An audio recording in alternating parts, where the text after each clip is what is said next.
MtG, this time with some Kaladesh spoiler thoughts. We have been recently spoiled all the set. I did take a look since it began. There were some interesting things we could get out of this set, especially because, well, this is again an artifact themed set, but they didn't go to Mirrodin back again, which would be like one of the most obvious choices, and that's something I like. They tried to refocus a little bit the idea of the artifacts under the idea of the inventors, something that reminds me a little bit of the old times of Magic with the artificers, like Ursa and Mishra, and how they would be, what kind of inventions they would be creating. Now, this set is chock full of things, so let's give it a quick whirl. Especially, let's start with the mechanics. The first mechanics we have, the mechanics we have for this time are energy, vehicles, and finally, what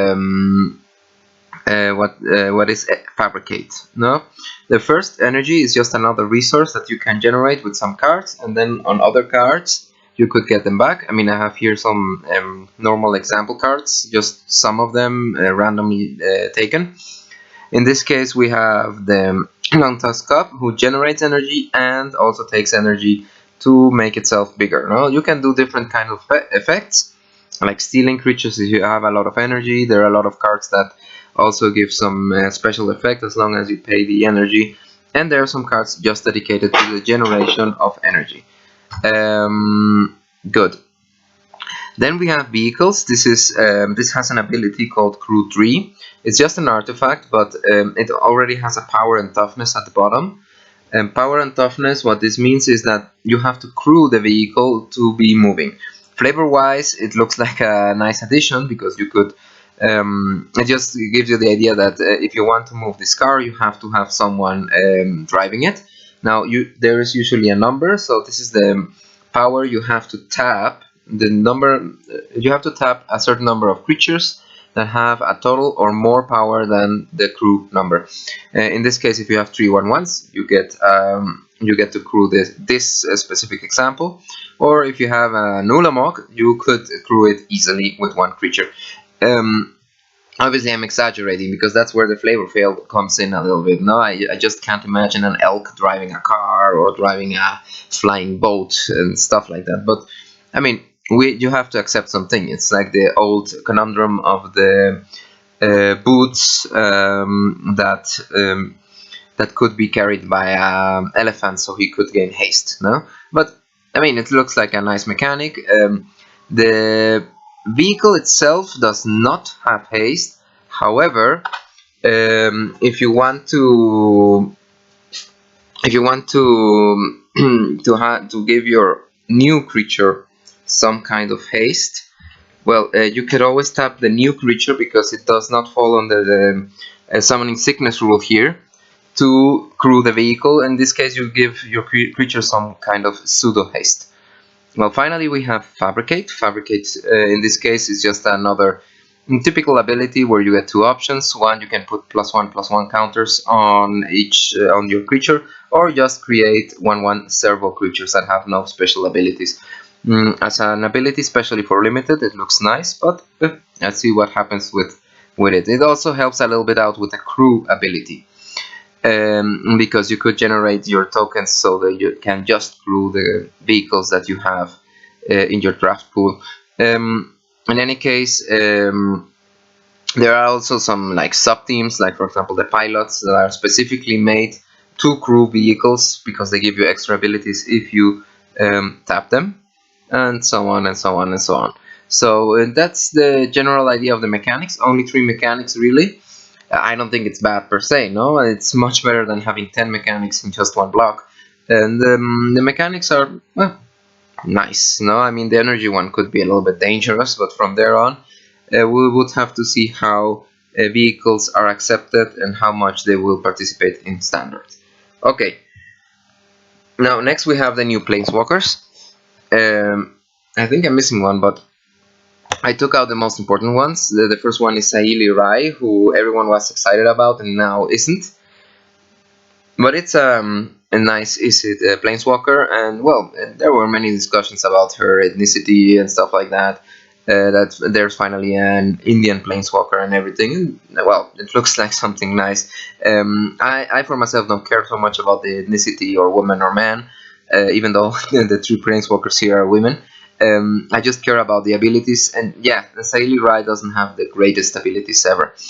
Then we have what would be maybe the most one interesting green planeswalker at the moment is Nissa Vital Force. I mean, I still like the 3 mana one, but this one looks also good, especially because it defends itself immediately by generating the 5/5 elemental. And then, well, you can return cards from the graveyard, and the emblem is also a little bit nice, some little card advantage, and it's not hard to get to because you play it and you immediately have 6 loyalty, so you threaten immediately getting the emblem. It's not too powerful, but still very good, and it generates already this conflict of if you should kill the planeswalker or not. And then finally we have what many people have called the new Jace the Mind Sculptor, which I do not agree with. Chandra, Torch of Defiance, a 4 mana planeswalker, much like Jace.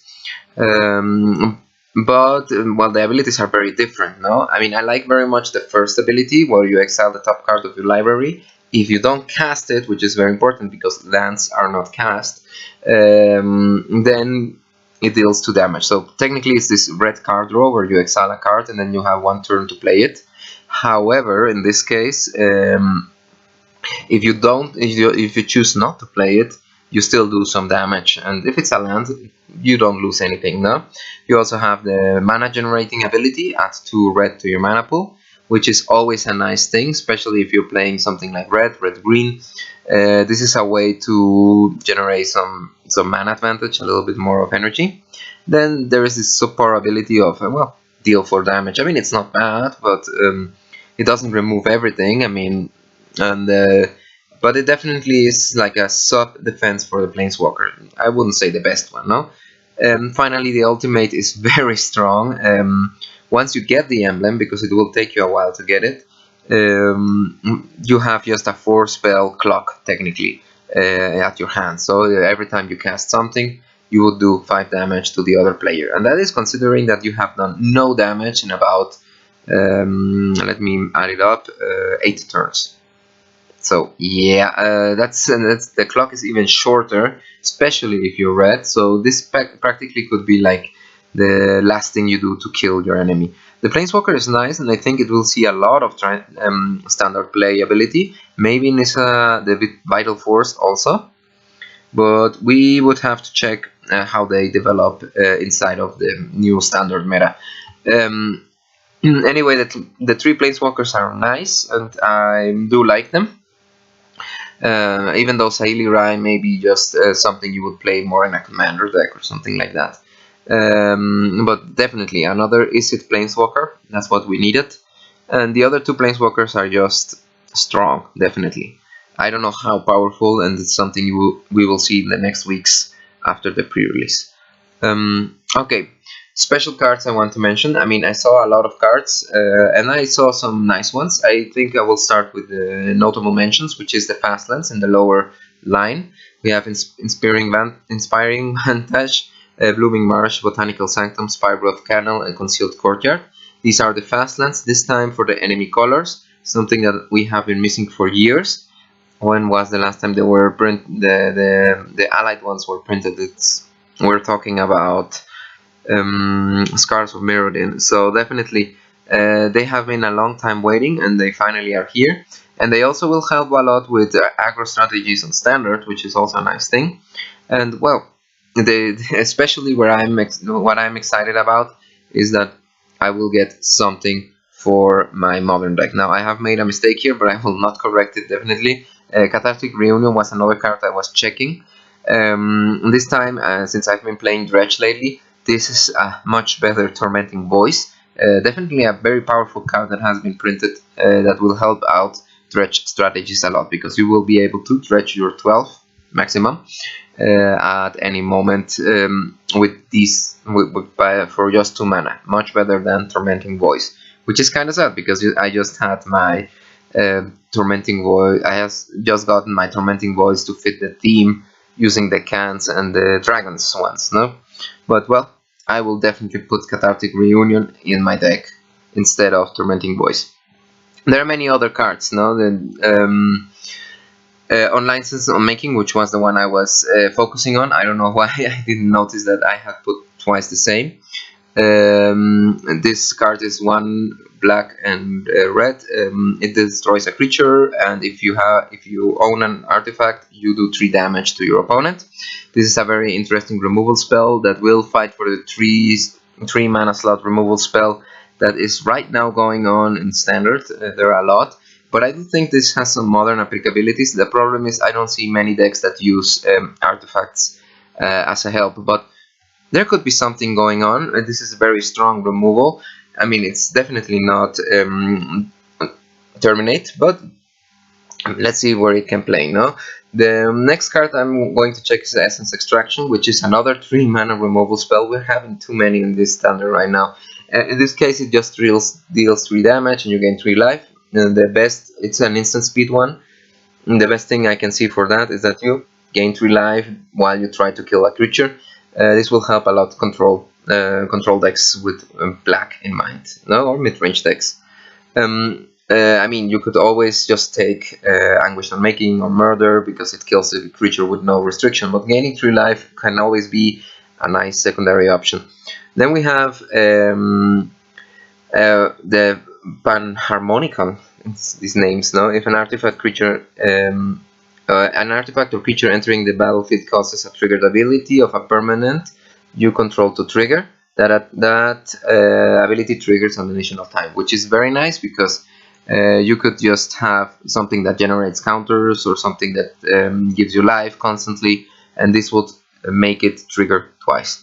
Definitely an interesting way to do something double, and it's a nice card per se. It's a little bit expensive for mana, but I could see some decks building around the idea of generating effects twice. And finally, Ceremonious Rejection. This one has caught my attention because it's counter target colorless spell, which is a possible sideboard card for Modern, especially because, well, you have to fight now against Bant and Eldrazi and, well, Affinity and Tron, and all these decks do include colorless cards. This is like an all-purpose spell. I don't know how strong, because for example, for Affinity we have Stony Silence, which destroys all the technically all the effects that the artifacts can do. However, this could be an option for people that don't have access to white, where they have Rest in Peace and Stony Silence, as I said before, and it could be like an all-purpose counter spell in something like I could imagine very much Delver using it. They have Spell Snare anyway, which is counter target spell unless the owner pays 2. This one doesn't get bad when the game draws to a long game, because it will always counter the colorless spell, no? But you would lose the ability to counter anything. Anyway, this has potential for sideboards, definitely. Well, finally, and the big news of this set is another kind of expedition, let's put it in quotes. This time it's the Inventions. This is a set of 25 artifacts that you will be able to get as a bonus in some boxes. This means that they will have a rare printing, a very rare printing, and that you will be very lucky if you get one of those, no? 1 or 2 of those, depending on the number of boxes you buy, obviously. I have here some examples. I mean, mostly I'm focused on the Affinity thing because that's my main Modern deck. However, I have tried to put other important cards like Soul Ring, which is a base in Commander. Nice cards like Sword of Iron Eyes, and everything in there. I mean, there are more. Just check them out. There are articles around them anyway. And they have a nice orange border, which looks much nicer once you see them in foil. And they are like beautiful cards that you can get, much like the expeditions, whenever you're very, very, very lucky.